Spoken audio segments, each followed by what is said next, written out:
સિદ્ધપુર શ્રી સરસ્વતી શિશુ મંદિર ખાતે બાલિકા શિબિર યોજાઈ।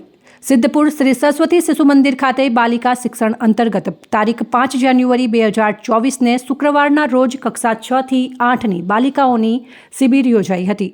અધ્યક્ષ તરીકે યોગાંજલિ કેળવણી મંડળમાં મહિલા સશક્તિકરણના કૈલાસબેન પટેલ ઉપસ્થિત રહ્યા હતા। પ્રથમ સત્ર યોગ સત્રમાં આસન, ધ્યાન, પ્રાણાયામ અને મુદ્રા કરાવવામાં આવી હતી। આ સાથે સાથે હળવી કસરત પણ કરાવવામાં આવી હતી। દ્વિતીય શારીરિક શિક્ષણ સત્રમાં દક્ષ, આરામ અને સ્વબચાવ માટે દંડના દાવ અને નિયુદ્ધ પણ કરાવવામાં આવ્યા હતા। તૃતીય સત્રમાં ઘર વપરાશની વસ્તુઓનો ઉપયોગ અને કરકસર ભર્યું જીવનશૈલી અને ચોથા સત્રમાં વેસ્ટમાંથી બેસ્ટ વસ્તુ બનાવવી, મહેંદી સ્પર્ધા, મેકઅપ અને હેરસ્ટાઇલ વગેરે જેવી સ્પર્ધાનું આયોજન હાથ ધરવામાં આવ્યું હતું। આ કાર્યક્રમમાં અભિનવ હાઈસ્કૂલના શિક્ષિકાઓ વર્ષાબેન પટેલ, શિલ્પાબેન વ્યાસ અને શીતલબેને નિર્ણાયક તરીકેની ભૂમિકા અદા કરી હતી।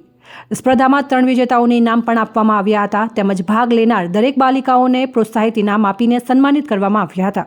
કક્ષા 8ની કાવ્યા જોશીના વાલી મમતાબેન વિષ્ણુપ્રસાદ જોશી ઇનામના દાતા બન્યા હતા। સમગ્ર કાર્યક્રમનું આયોજન બાલિકા શિક્ષણ સંકુલના પ્રમુખ સોનલબેન સિદ્ધપુરવાલાએ કર્યું હતું।